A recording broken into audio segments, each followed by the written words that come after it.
कश्मीरियों को brain wash करके उनको उकसाया गया, वर्गलाया गया, उनको सब्ज़ बाग दिखाया गया। बेचारे उसमें वो लुढ़क गए, फिसल गए। 2-3 लड़के अंदर आ गए, मास्क्ड मैन थे सारे। दरवाज़ा खटखटाया और हम सबको एक कमरे में बंद कर दिया जहाँ पे मेरे पिताजी बैठ रहे थे। अल्ताफ़ मकान कब्जे में आ गया, साबिर मकान कब्जे में आ गया। जी हाँ, तो वो लोग आ गए और हमको एक कमरे में बंद कर दिया एट ए गन पॉइंट। उनको भी, जिन्होंने हमारे साथ में ये किया, उनको भी वो दिन देखने ना पड़े। बिना किसी वक्त, बिना किसी समय गंवाए एक सर्जिकल स्ट्राइक होना चाहिए और इसका जवाब उनको फौरन से पेशतर देना चाहिए।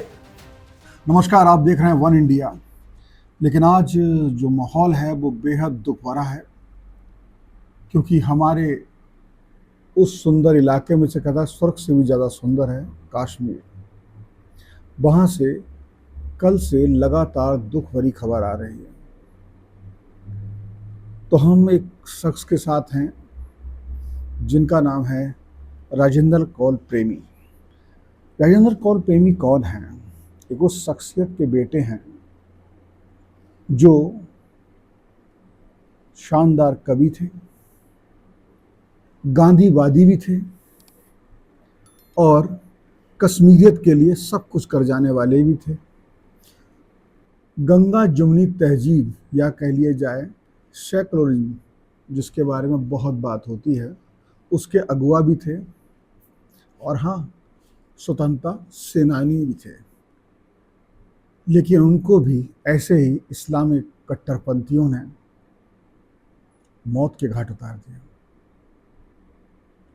उनकी कोई भी काबिलियत से उन्हें कोई मतलब नहीं था, उनकी इंसानियत की जहनियत से उन्हें कोई मतलब नहीं था, क्योंकि कट्टरपंथियों की अपनी एक जहनियत होती है और उसके आगे वो खेलते हैं खूनी खेल, जो उन्हें कल भी खेला और 90 के दशक में भी खेला।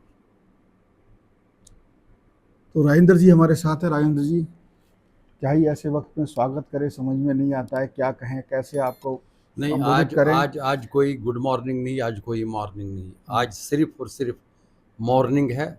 पूरे देश में मॉर्निंग है। एक त्रासदी हुई है दोबारा से, कल दिल दहने वाली त्रासदी हुई है पहलगाम में। कभी हम कश्मीर को सुर्ग मानते थे, लेकिन ये सुर्ग आंखों में खटक रहा था कई दशकों से। पाकिस्तान जो हमारा पड़ोसी देश है, वहीं से आतंकवाद को यहाँ पे इंपोर्ट किया गया।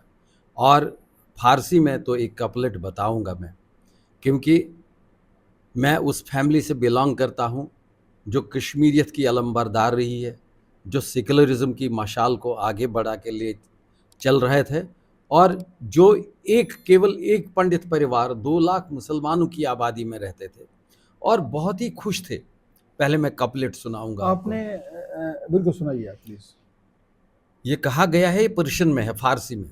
अगर फिर दोस्त बर रोए ज़मीन अस्त, अगर ज़मीन पे कोई सुर्ग का टुकड़ा है तो हमी अस्तो, हमी अस्तो, हमी अस्तो, तो हम ही हैं, सिर्फ केवल कश्मीर ही है। और ये कश्मीरियों के लिए कहा गया है। लेकिन बहुत अफसोस से कहना पड़ता है, बहुत दुख के साथ कहना पड़ता है कि इस फिरदौस को, इस स्वर्ग को इन्होंने, आतंकवाद ने जहन्नम बना दिया। और ये आतंकवाद कहाँ से आता? ये पैदा हुआ पाकिस्तान में, जो पाकिस्तान में इसका गढ़ है, वहीं से धकेले गए ये लोग और कश्मीरियों को ब्रेन वॉश करके उनको उकसाया गया, वर्गलाया गया, उनको सब्ज़ बाग दिखाए गए। बेचारे उसमें वो लुढ़क गए, फिसल गए और उसमें जितनी भी त्रासदियाँ हुई कश्मीर में। लेकिन राजेंद्र जी, आपकी बहुत बड़ा दिल है। मैं तो कहता हूँ आप जिस दिल से ये बात कह पा रहे हो, बेचारे बहक गए। लेकिन उन्हीं शख्सों ने आपके पिता को, स्वतंत्रता सेनानी को, इसलिए मार दिया कि वो हिंदू थे, और कल भी हिंदू कह के मारा गया है। और वो शख्स थे जो मेरी जानकारी मिली, मैंने कहीं पढ़ा कि जो आपके फादर सर्बानंद कौल जी बताते हैं कि वो अपने पूजा घर में जहाँ गीता रखते थे, वहाँ पे कुरान की प्रतिलिपि भी रखते थे। ऐसा शख्स जो सबके दिलों में जगह बनाना जानता है। मैं आपको क्या बताऊं, जो गवर्नमेंट ऑफ इंडिया ने, मिनिस्ट्री ऑफ होम अफेयर्स और मिनिस्ट्री ऑफ कल्चर ने, एक्सटर्नल अफेयर्स मिनिस्ट्री ने एक अनसंग हीरोज़ की डिटेल बनाई है उसमें मेरे पिताजी का नाम सर-ए-फ़हरिस्त आता है जम्मू कश्मीर की यूटी से, जम्मू कश्मीर के राज्य से। और उसमें उन्होंने मुझे बताया कि सर्वानंद कोल प्रेमी जो मेरे पिताजी हैं, उन्होंने 700 मुसलमान लड़कियों के शादी में अपना हिस्सा निभाया जो ऑर्फन थी, मुस्लिम ऑर्फन गर्ल्स, मतलब मुस्लिम ऑर्फन गर्ल्स, अनाथ लड़कियां। और कितनी दुख की बात है कि उन्हीं लोगों ने उसका बदला लिया। मैं एक सुन रहा था, कहीं पढ़ा मैंने, वहां लिखा था कि ऐसे वक्त में एक नारा चलता था वहां पे कि यहाँ क्या चलेगा निजाम मुस्तफा। हमने कुछ ये कौन सी भाषा है, मैंने कहीं पढ़ा, लिखा हुआ कि असी गची पाकिस्तान बटब रोस्ता बटने। हाँ। इसका क्या मतलब है? वो ये कहते थे कि हमको यहाँ पे पाकिस्तान चाहिए और वो कश्मीरी पंडित मर्दों के बिना वो चले जाएं, लेकिन उनकी जो लेडीज हैं वो यही पे रहे, औरतें हैं। मतलब उन्हें पाकिस्तान चाहिए और हिंदू औरतें चाहिए मर्दों के बिना। हाँ, ये मैं, तो ये कौन सी भाषा में बोला गया है? ये तो कश्मीरी भाषा है। ये जो बोल रहे हैं असी गची पाकिस्तान बटब रोस्ता बटने। हाँ, ये नारा वहां दिया था। ये नारा दिया गया और उस शख्स को मारा गया जिसने 700 मुस्लिम अनाथ लड़कियों की शादी कराई। ये कौन सी मानसिकता है इन लोगों की? अब मैं दोबारा से उसी बात पे आऊंगा। ब्रेन वॉश किया गया, उनको वर्गलाया गया, उकसाया गया, सब्ज़बाग दिखाया गया, भाई पाकिस्तान यहाँ आ गया। मेरे पिताजी को भी 1-2 दिन पहले कई लोगों ने कहा कि पाकिस्तान सोपुर्द आ गया, वहाँ तक तो लिबरेट हो गया। और मेरे पिताजी ने इसके उत्तर में क्या कहा, उन्होंने ये कहा कि भाई अगर जल्दी से यहाँ पे भी पाकिस्तान आता है मेरे घर तक, कम से कम मैं तो एम्बेसडर बन जाऊंगा। उतनी मेरी लिखाई पढ़ाई है, उतना मेरा लेवल ऑफ इंटेलेक्चुअलिज्म है, मेरा इतना रुतबा है, मैं इसके काबिल हूं कि मैं कम से कम एम्बेसडर बन जाऊंगा। आप उनको ले आओ, मेरी काबिलियत का, मेरी जहानत का और मेरी लेवल ऑफ इंटेलेक्चुअलिज्म का उन्हें मालूम है मैं कौन हूं। और जैसे आपने सही बताया कि उनके पूजा घर में, उनकी लाइब्रेरी में कुरानी शरीफ थी और हाथ की लिखी हुई कुरानी शरीफ आज तक वो मेरे पास में है। तो पांडुलिपि जिसे बोलते हैं।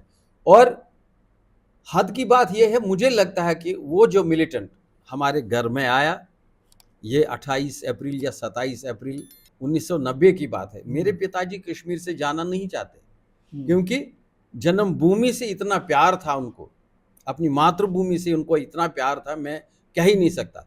हालांकि घर के कई लोगों ने, मैंने, बाकी रिश्तेदारों ने, दोस्तों ने, जो उनके फ्रेंड सर्कल थे, इवन कि मुस्लिम्स ने भी उनको बताया कि यहाँ से अगर आप चले जाते हैं 2-3 महीने के लिए तो अच्छा रहेगा।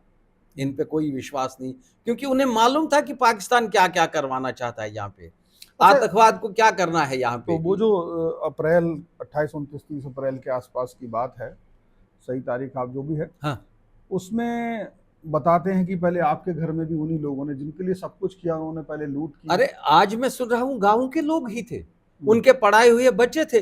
35 साल के बाद मैं ये कह रहा हूँ, 35 साल के बाद मैं ये सुन रहा हूँ, और दिल्ली में बैठ करके कि भाई वो तो आपके पड़ोसी ही थे, वो तो आपके पढ़ाए हुए बच्चे थे, वो आपके बिल्कुल मुसलमान दोस्त थे जिनको आप खिलाते पिलाते थे, ये वही लोग थे। और इसमें शायद अब सरकार ने कुछ इन्वेस्टिगेशन शुरू कर दी है, मुझे पूरी तरह से मालूम नहीं, लेकिन मुझे बताया गया कि हाँ इन्वेस्टिगेशन हो रहा है, ये आपके लोग ही थे। एक आपका भाई भी उनके साथ, मेरा छोटा भाई था, मेरा छोटा भाई 2nd नंबर पे मंझला वाला, वो ये उन दिनों टेलीकम्युनिकेशंस कहा करते थे, आजकल BSNL कहते हैं उस डिपार्टमेंट को, जिस डिपार्टमेंट में वो नौकरी करते थे, और उनकी ड्यूटी यही पहलगाम में थी। यही पहलगाम एक एक्सचेंज है, टेलीफोन एक्सचेंज, वहीं पे उनका जॉब था। और वो 2 दिन पहले ही अपने घर पे आए थे, क्योंकि ईद थी, छोटी ईद जो रोज़ों के बाद ईद होती है। उस दिन मेरे पिताजी ने कहा कि अब मैं घर घर जा नहीं सकता इनको मुबारक देने के लिए, क्योंकि वो प्राउड फील करते थे कि ये हमारे इतने बुजुर्ग जो सोशल रिफॉर्मर हैं, मतलब वो ईद की मुबारकबाद देना चाहते थे। हाँ। और वहां आने वाले लोगों ने आपके घर पे लूट की, हो आपके महिलाओं से सबसे जेवर लिए, वो कहा कि ये उतार दो। मैं आपको सीक्वेंस बताता हूँ पूरी, लेकिन मेरा दिल, नहीं आप ना बताना चाहें तो रहने दीजिए, बहुत तकलीफ दे बात है, बहुत तकलीफ दे बात है, क्योंकि 35 साल के बाद मुझे ये बात फिर से दोबारा दोहराना पड़ती है, लेकिन दोहराना भी जरूरी है क्योंकि लोगों के पास में जो सच्ची जानकारी है, क्योंकि मेरी कहानी मेरी जबानी ये ज्यादा क्रेडिबल रहती है। आप तो सुनी सुनाई बातें हैं आपने, और आपने पढ़ा हुआ है, मैंने पढ़ा मैंने है, मैं अपनी पढ़ के- आंखों के सामने देखा हुआ है। 2-3 लड़के अंदर आ गए, मास्क्ड मैन थे सारे, दरवाजा खटखटाया और हम सबको एक कमरे में बंद कर दिया जहां पे मेरे पिताजी बैठ रहे थे। उन्होंने धूप जला करके वो सर्पेंट पावर एक किताब थी वही पढ़ रहे थे, और सर्वेंट पावर एक बहुत ही हाई स्पिरिचुअलिटी की किताब है। 2-3 किताबें वो हमेशा डिनर के बाद में पढ़ा करते थे, उनकी आदत थी। 32,000 किताबों की लाइब्रेरी, पुस्तकालय दिन में उनका था। शाम का समय था जो शाम का 9 बजे का समय था। 3 लोग आ गए, दरवाजा खटखटाया, अंदर आ गए कि हमें किसी गुलाम रसूल के घर जाना है। हमने कहा यहाँ पे तो कोई गुलाम रसूल रहता ही नहीं, आप दरवाजा खोल दो नहीं तो पछताओगे।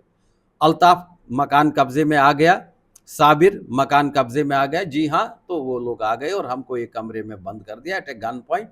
तो फिर बाहर मेरे ब्रदर को साथ में ले गए, शायद उनको ये पूछा कि वो कौन है, ये कौन है, तुम्हारा कौन सा कमरा है, ब्रदर का कौन सा कमरा है, फादर का कौन सा कमरा है, मदर का कौन सा कमरा है। सब घर से जितनी भी संपत्ति जो मिली उसमें नकदी, जेवर, कॉस्टली कपड़े, शाल हैं। और हमारे पंडितों में तो बहुत गलत है ये कि एक रहते हैं, इनके पास ज्वेलरी रहती है, गोल्डन ज्वेलरी बाकी।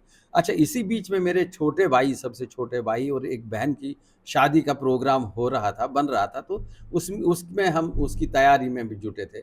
उनके लिए भी जो सामान बनाया था, घड़ियाँ, जितने भी इलेक्ट्रॉनिक्स के सामान, सब कुछ उठा करके ले गए। और हमारी आंखों के सामने मेरे फादर को कहते हैं 3 बजे रात में कि ये बैग आप उठाएं, और मेरे ब्रदर को कहते हैं कि मतलब आपका लूटा हुआ सामान उन्हीं से उड़वाया। हाँ, इसलिए कि सर हम इसमें हाथ नहीं लगाएंगे। बाहर हमारा कप्तान बैठा हुआ है जिसके आदेश से ही हम सारा कर रहे हैं, कि उन्होंने बताया कि प्रेमी साहब बहुत ही जी इज्जत आदमी है, ये इनकी बहुत इज्जत है पूरे इलाके में।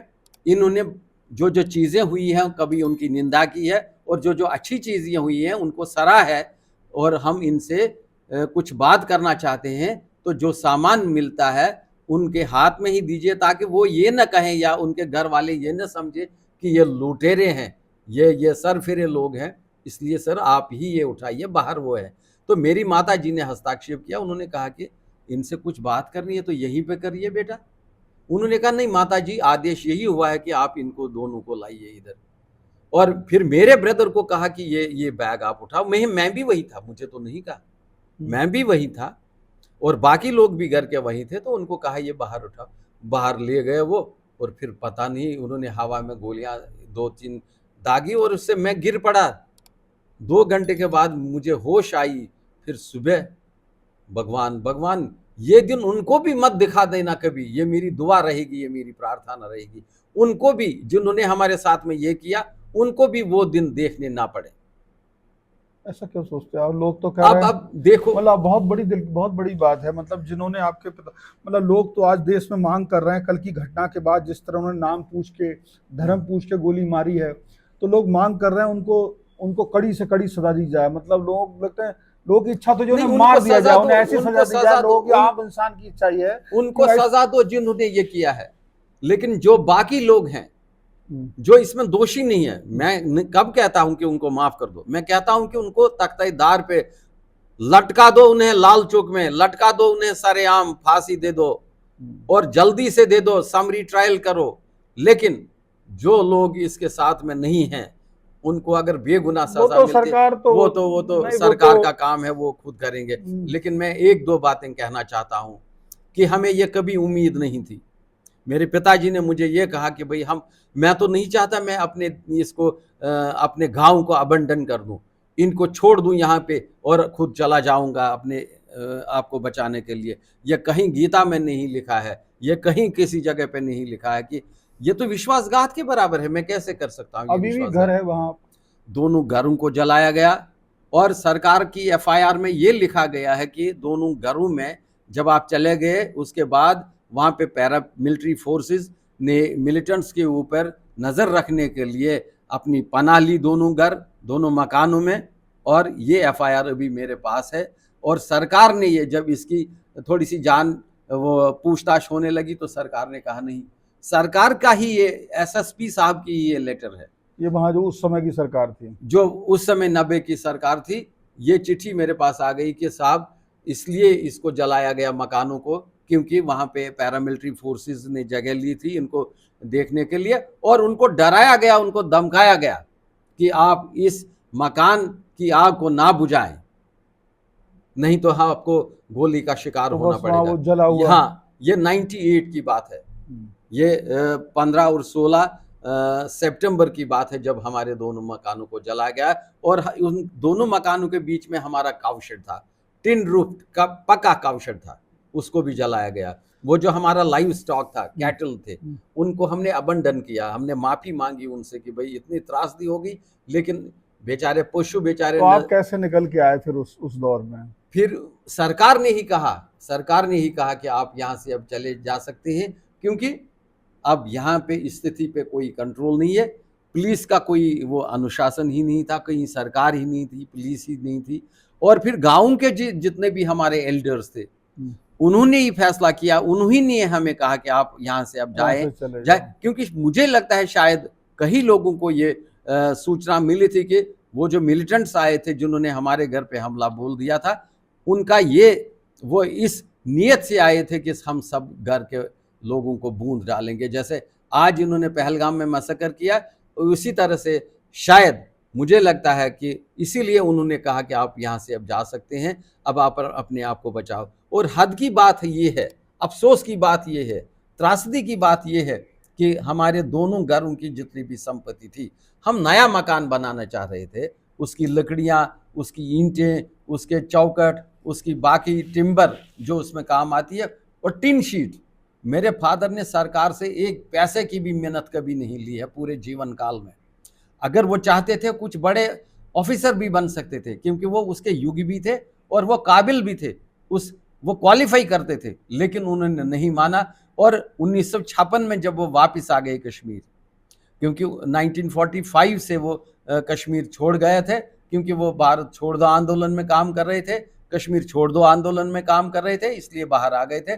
और यहाँ पे पंजाब सरकार में, वो दिल्ली सरकार में उन्होंने काम किया, लेकिन 56 में वो वापस आ गए अपने कश्मीर, और वहां पे वो MA BEd होकर के उन्होंने एक टीचर की नौकरी को कबूल किया, मान लिया। और 23 साल नौकरी करने के बाद, सरकारी नौकरी करने के बाद, वो 79 नवंबर में, क्योंकि उन दिनों 55 साल की उम्र में रिटायर होते थे। तो राजेंद्र जी, आज के दौर में जैसे अभी तमाम बातें हो रही हैं राजनीतिक कि 2019 में जब मोदी सरकार ने वहां से 370 हटाई, उसके बाद आपको क्या लगने लगा कि सब ठीक हो रहा है धीरे धीरे? नहीं, सरकारों ने तो अच्छा काम किया, मैं कभी नहीं कहता हूं कि सरकारों ने कोई बुरा काम किया।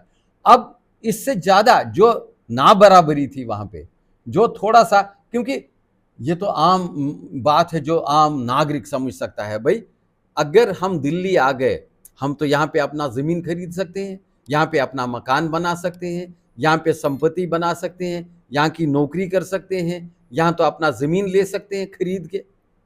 लेकिन अगर दिल्ली से मेरे कोई दोस्त आता है कश्मीर, वो तो वहां किराए पे भी मकान नहीं ले सकता, वो तो वहां अपना मकान नहीं बना सकता, जमीन नहीं ले सकता। ये धारा 370 ने खत्म कर दिया था। पहले तो था एक वो परमिट सिस्टम था, उसके खिलाफ श्यामा प्रसाद मुखर्जी ने काम किया, उसके खिलाफ लोगों ने काम किया, तो वो परमिट सिस्टम बंद हो गया। और धारा 370 के अंतर्गत कोई भी भारतीय नागरिक जम्मू कश्मीर में अपनी जमीन नहीं खरीद सकता, अपनी संपत्ति नहीं बना सकता, अपना नौकरी नहीं कर सकता। इसलिए धारा 370 हटने के बाद ऐसा लगने लगा कि अगर मैं यहाँ पे मकान खरीद सकता हूँ, तो दिल्ली का नागरिक तो भी वहां पे अभी भी आपके कुछ लोग होंगे, रह गए थे, कुछ बातचीत रहती होगी, आप तो जाते आते? बिल्कुल, बातचीत तो होती रहती है। बातचीत तो क्यों? क्या माहौल बताते हैं, कुछ माहौल बदला था 19 के बाद में आपके? काफी बदल चुका है, काफी। अब तो देखो, वो पत्थरबाजी होती थी, छोटे छोटे लड़के पत्थर, और यहाँ से गन चलाया जाता था। देखो, जो वहां से गन लेके आएगा, जो पत्थर मारने आएगा, यहाँ से तो उसको, जिस पे पत्थर मारता हो, उसको तो फूल की माला नहीं चढ़ाएगा ना उनपे। जिस फौजी के ऊपर, और वहां पे एक माइंड सेट है कि ये भारतीय फौजी है, वहां पे ये माइंड अभी सेट भी है। अभी भी है, अभी भी है। अभी काफी बदल गया है, लेकिन काफी लोगों के मन में अभी आशंका है, क्योंकि अभी भी उनको उकसाया जा रहा है, अभी भी उनको वर्गलाया सरकार जा वहाँ रहा है। काफी जो है प्रगति के लिए, काफी विकास के लिए पैसा खर्च कर रही, कई योजनाएं लगा पैसा रही। तो इतना, बजट तो मेरे ख्याल से भारत सरकार का हुआ करता था बजट जितना इस साल बजट जम्मू कश्मीर के लिए गया है। विकास हो रहा है, क्योंकि मोदी जी का नारा ही है सबका साथ, सबका विकास, सबका विश्वास। लेकिन यह मुझ पे शायद अप्लाई आज नहीं हो रहा है, इसलिए क्योंकि मैं अपने देश में ही शरणार्थी हूं, इसलिए मैं दंडित हूं, क्योंकि मैं कश्मीरी पंडित हूं। मुझे मालूम नहीं मेरे साथ इतना द्वैतवाद क्यों। आपको लगता है कि इस जीवन में आप एक बार फिर वहां पर अपना घर रह पाएंगे? दो चीजें हैं, एक नीयत होती है और एक नीति होती है। सरकार अगर मन बना लेती है, सरकार के दिल में अगर ये बात है कि हम इनको वापस ले जाएंगे, तब तो ऑप्शन है खुले। अगर सरकार के पास में नीति नहीं है, नीयत नहीं है हमको वापस ले जाने की, तब तो कोई रोड मैप नहीं काम कर सकता है। वहां का माहौल की अगर बात करें तो अभी वहां के नहीं। माहौल की अगर बात करें तो मैं सरकार से ये कहने पे मजबूर हो रहा हूं दोबारा से। मैंने कहा है और कहता रहूंगा, क्योंकि मैं एक सच्चा देशभक्त हूं। मुझे देश से उतना ही प्यार है जितना किसी और को है। अगर देश से प्यार नहीं होता मैं यहाँ दिल्ली नहीं आता। 90 के बाद हम डायरेक्टली दिल्ली आ गए। ये प्यार ही मुझे इस बात पे कहलाने पे मजबूर करता है कि मैं अपना कश्मीर वापस जाना चाहता हूँ। लेकिन वहाँ के हालात ऐसे हैं कि अब मैं उन हालातों में, जिन हालातों में 90 की दशक में हम वहाँ पे रहते थे, अपने अपने गाँव में, अपने अपने मोहल्लों में, वैसे अब रहने की कोई व्यवस्था नहीं है, क्योंकि कोई वहाँ पे सिक्योरिटी वो एडवाइजरी नहीं है। इसलिए एडवाइजेबल ये है कि हमें कश्मीरी पंडितों ने 1-2 रोड मैप दिए हैं वापस कश्मीर वापस जाने के लिए और वहाँ पे बसने के लिए। हमें एक ही जगह पे एक सेटलमेंट दिया जाए, जैसे आपने जम्मू में कैंप बनाए हुए हैं। एक हमारा जगती है जहाँ पे 5-10 हज़ार लोग रहते हैं। एक पुरखू कैंप है जम्मू में, सरकार के बनाए हुए मकान वहाँ पे रह रहे हैं। इसी तरह से अगर आप कश्मीर में बनाते हैं 1-2 जगह, श्रीनगर पे जिसे कभी लोगों ने नाम दिया ट्विन सिटी का, जिसे लोगों ने नाम दिया होमलैंड का, जिसे नाम दिया लोगों ने कश्यप ऋषि भूमि का, जिसे नाम दिया लोगों ने मेरी अपनी मातृभूमि है, मेरी अपनी जन्मभूमि है। तो एक जगह पे ही जो भी अपना कश्मीर वापस जाना चाहता है, जिसे हम पनुन कश्मीर कहते हैं, पनुन मीन्स ये भी कश्मीरी है, पनुन मीन्स अपना, मेरा कश्मीर आखिर मेरी जन्मभूमि है, मेरा पैदाशी हक है वापस जाने का, कोई मुझे इससे रोक नहीं सकता। लेकिन अगर जाने की व्यवस्था करनी है सरकार को, तो उसके लिए सरकार को भी अगर हमारे तरफ 2 कदम आना पड़ेगा, वो 2 कदम आए, मैं तो 10 कदम आगे जाने के लिए महेंद्र जी, तैयार। ये तो है ही, लेकिन कल की जो घटना है उसने ही बड़ा दिल तोड़ा होगा। जिस तरीके से वो मैं लोग बोलते हैं, आप मोदी की बात करो, वो किसी एक उसने चश्मदीद ने बताया कि उन्होंने जो मतलब एक तरीके से विक्टिम है, उसने कहा जा तुझे नहीं मारेंगे, उसके आदमी को मार दिया, बोले तो मोदी को बता देना। तो मोदी को क्या बताएंगे, वो क्या बताना, मोदी को क्या बता देना चाहिए? अब मोदी जी को मालूम है कि क्या उन्हें कहना चाहिए मोदी जी को। लेकिन मोदी जी ने, इस सरकार ने जिस आयरन हैंड से मिलिटेंसी को कर्ब करने में और ख़त्म करने में काम किया है, उसके लिए मोदी जी को मैं धन्यवाद करता हूं व्यक्तिगत मोदी तौर जी से। काबू पा लेंगे कुल मिला के, ऐसा आपका मुझे ऐसा लगता है कि मोदी जी समय के महापुरुष हैं। हमारे प्रधानमंत्री ही नहीं है, समय के महापुरुष है। किसी की कोई चिंता नहीं, घर की कोई चिंता नहीं, सिर्फ देश की चिंता है। इसीलिए इसी प्यार, इसी स्नेह, इसी प्रेम भाव से उन लोगों के लिए जो लोग कल वहाँ पे कश्मीर में शहीद हुए, जो हिंदू पर्यटक शहीद हो गए वहाँ पे पहलगाम में, उनकी याद में उन्होंने अपना विदेशी दौरा कैंसिल करके वापस आ गए। और अमित शाह जी को, जो देश के गृह मंत्री हैं, उनको आदेश दिया कि आप तुरंत से तुरंत, जल्द से जल्दी, शीघ्र और अतिशीघ्र तो जवाब दिया जाएगा, जवाब दिया जाएगा। मैं समझता हूं कि मोदी जी को मालूम है, लेकिन मैं उन्हें याद दिलाना चाहता हूं, क्योंकि मैं देशभक्त हूं और मैं दुख की इस घड़ी में उनके साथ हूं। मेरे दिल में आंसू बिल्कुल खत्म हो गए, मेरी आंखों में कोई आंसू नहीं है, लेकिन मेरा दिल कोमल है, मेरा ह्यूमन हार्ट है। मैंने अपनी आंखों से देखा हुआ है अपने आप को। मैं क्या कह सकता हूं, आप मेरी शब्दावली को अंडरस्टैंड कर सकते हैं कि एक सर्जिकल स्ट्राइक होना चाहिए।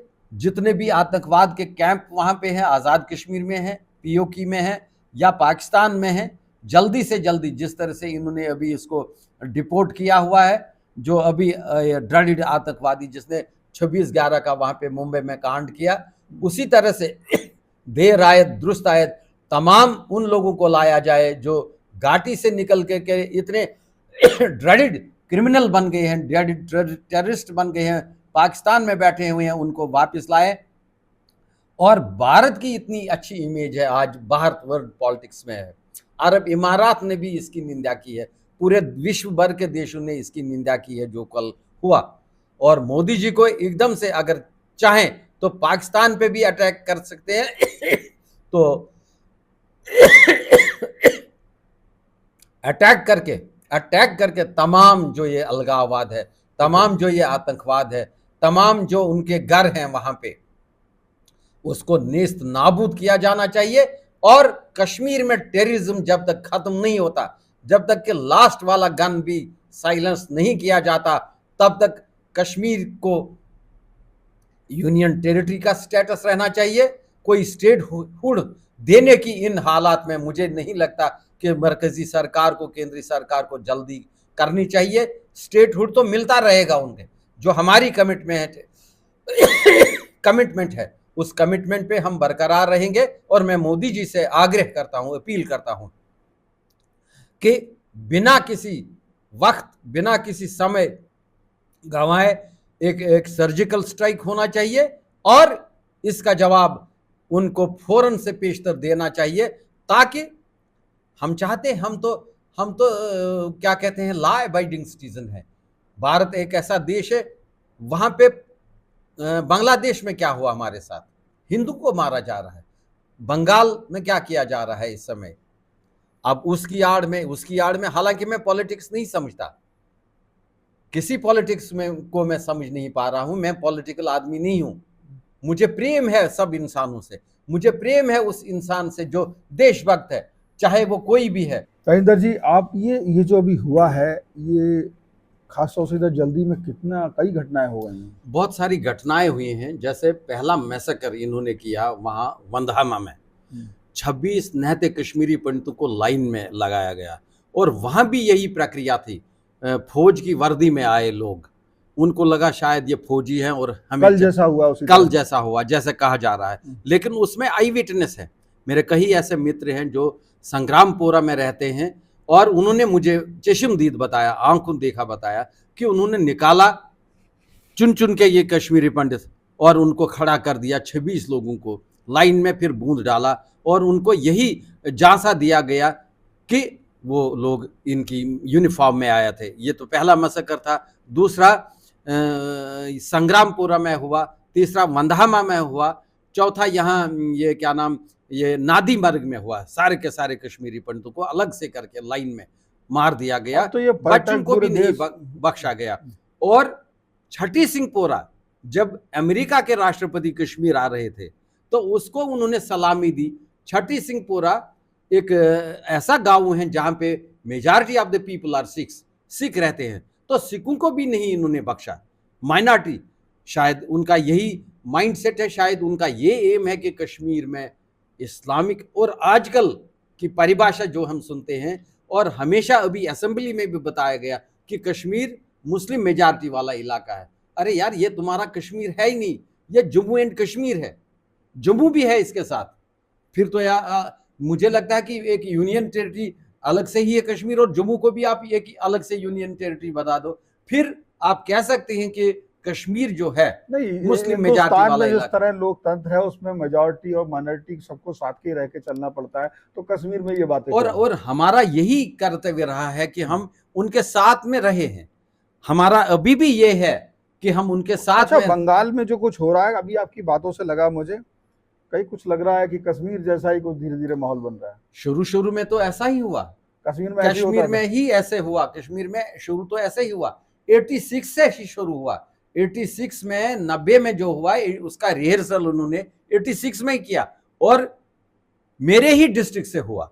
और उस समय मेरे पिताजी ने मतलब फ्रंट ये रो जो में, आप बंगाल वाला देख रहे हो, बिल्कुल ऐसा ही, ये बिल्कुल मानसिकता वही है। बिल्कुल बिल्कुल माइंडसेट वही है, मानसिकता वही है, और और यही दर्शाता है। जो है आड़ वक्फ बोर्ड हाँ हाँ हाँ, जो है यही नए वक्फ यही संशोधन यही कानून की है। कुछ उधर का बहाना लगा करके, कुछ इधर का बहाना लगा करके, दरअसल काम तो वही है, दरअसल टारगेट यही है। अब जो छठी सिंहपोरा में हुआ, इतने सरदारों को बूंद डाला, क्योंकि वो अमेरिकी राष्ट्रपति जी उन दिनों आ रहे थे।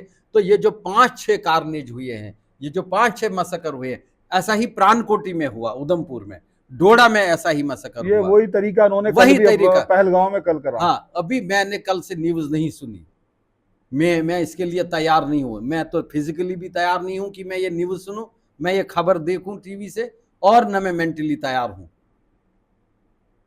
मैं नहीं चाहता कि मैं ये बर्दाश्त नहीं है खबर, ये खबर, बिल्कुल ये भी खबर बर्दाश्त बर्दाश्त नहीं। नहीं है। लेकिन ये सुना, एक बार न्यूज सुनी कि वो 3 फॉरेन मिलिटेंट्स थे, पाकिस्तानी मिलिटेंट्स थे, मोदी जी से और मनोज सिन्हा जो हमारे उपराज्यपाल है, जिन्होंने बहुत ही अच्छा काम किया है कश्मीर में और कर रहे हैं, उन्होंने एक स्टेटमेंट कहा कि अब हम पीस बाय नहीं करेंगे, वी विल एस्टैब्लिश पीस। और यही मौकफ लेकर के, यही पॉलिसी लेकर के, एक तो स्टेटहुड को जल्दी से रेस्टोर किया नहीं जाना चाहिए, दूसरा ये जब तक कश्मीरी पंडित वापस नहीं जाता है कश्मीर, तब तक सारा इन्हें स्टैंड स्टिल करो, बंद करो सब कुछ। और जब तक वो, अभी तो मौलवी फारूक ने भी कहा, जिसके पिताजी भी आतंकवाद के शिकार हुए, अभी जो एक रोहला साहब हैं जो एमपी बन गए हैं सांसद, उन्होंने भी कहा कि कश्मीरी पंडितों को वापस ले आओ। और मैंने अभी हाल ही में सुना कि उनके पिताजी को भी शहीद किया है, आतंकवाद ने ही, लेकिन मानसिकता तो वही है। मैं चाहता हूं, मैं दोबारा से अपील करता हूं, पुनः आग्रह करता हूं हमारे देश के गृह मंत्री से कि कश्मीरी पंडितों को एक विश्वास दिलाया जाए, एक टाइम फ्रेम बताया जाए कि अब हम आपको वापस ले रहे हैं, क्योंकि हम दो इस पे है, न वहां के रहे न यहाँ के रहे। मैं कश्मीरी पंडित हूं, इसलिए मैं दंडित हूं। और सबसे जो बात मुझे चुभती है कि मैं अपने ही देश में शरणार्थी हूं, लेकिन सरकार ने मुझे जो डिजिग्नेशन दिया है, जो टैग दिया है, वो माइग्रेंट दिया है। मैं माइग्रेंट नहीं हूं, मैं बिल्कुल प्रोटेस्ट करता हूं। मेरा कोई एड्रेस नहीं, मेरा कोई वास नहीं, मैं निर्वास में हूं। मेरे अपने वास को मुझे वापस दिया जाए, मुझे अपने घोंसले को अपने कश्मीर में वापस बनाने का वो इजाज़त दी जाए, और उसके लिए एक पॉलिसी हो गवर्नमेंट ऑफ इंडिया से। और जो कश्मीरी समुदाय, कश्मीरी पंडित समुदाय, विशेष तौर से विक्टिम्स ऑफ जिनोसाइड, जो जिनोसाइड हो गया हमारा, क्योंकि मकान जलाए गए, मंदिर जलाए गए, लोगों को मारा गया, इससे ज्यादा और जिनोसाइड क्या है? तो जोड़ दीजिए। नेशनल ह्यूमन राइट्स कमीशन ने बताया कि हाँ, ये एकिन टू जिनोसाइड, ये बिल्कुल जिनोसाइड के आसपास में ही है जो कुछ वहां पे कश्मीर में हुआ। मैं चाहूंगा कि मोदी जी पहली प्राथमिकता में इस बात का संज्ञान लेकर के इसका जवाब उन्हें मालूम है कैसे दे, लेकिन हम उनसे प्रपोज करते हैं कि एक सर्जिकल स्ट्राइक हो, तमाम जो नेस्त नाबूद किए जाने चाहिए वहां पे, जो ये ट्रेनिंग कैंप्स है, चाहे पीए को जितनी जल्दी से हमारे साथ में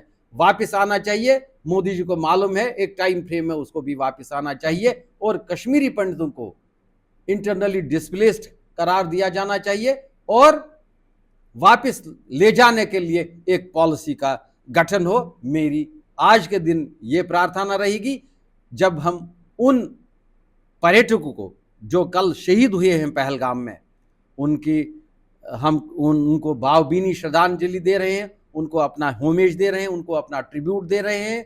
और दुख की इस घड़ी में पूरा देश उनके साथ में खड़ा है, पूरा देश ही नहीं पूरा विश्व खड़ा है। और मैं एक कश्मीरी पंडित होने के नाते, जो एग्जाइल में रह रहा है, जो निर्वास में रह रहा है, अपनी जाति के साथ में, अपने समुदाय के साथ में, उन तमाम पीड़ित परिवारों के साथ में, उनकी दुख की इस घड़ी में हम उनके साथ में खड़े हैं। मैं भगवान से प्रार्थी हूं कि उनकी आत्मा को शांति दे और उनके परिवारों को ये सदमा, ये त्रासदी बर्दाश्त करने की हिम्मत दे। बहुत बहुत धन्यवाद राजेंद्र। शांति, ओम शांति, ओम शांति। बिल्कुल राजेंद्र जी, आप जिनकी संतान है उनका नाम ही सर्वानंद प्रेमी है, और नाम में ही प्रेमी है। और आपकी बातों से भी लगा जिस तरह राजेंद्र कौल प्रेमी जी ने हमें कहा और अपनी बात कही, इन्होंने तो यहाँ तक कहा कि जिन्होंने इनको बर्बाद करा, इनके पिता को मार दिया, इनकी इनकी शराफत की सीमा देखिए कि चाहते हैं जो दर्द इन्होंने सहा वो दर्द किसी और को, दुश्मन को भी नहीं देना चाहते। ये एक इंसानियत की मिसाल होती है।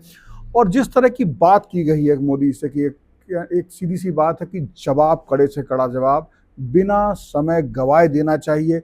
वो इच्छा ना सिर्फ राजेंद्र कौल प्रेमी की है बल्कि इस देश में एक एक इंसान की है, 140 करोड़ हिंदुस्तानियों की है। वो चाहते हैं जो कश्मीर में कल हुआ है उसका जवाब भारत सरकार, पीएम मोदी दें। चूंकि प्रधानमंत्री हैं तो उनका ही नाम निकलेगा और जाहिर सी बात यही कहा जाएगा।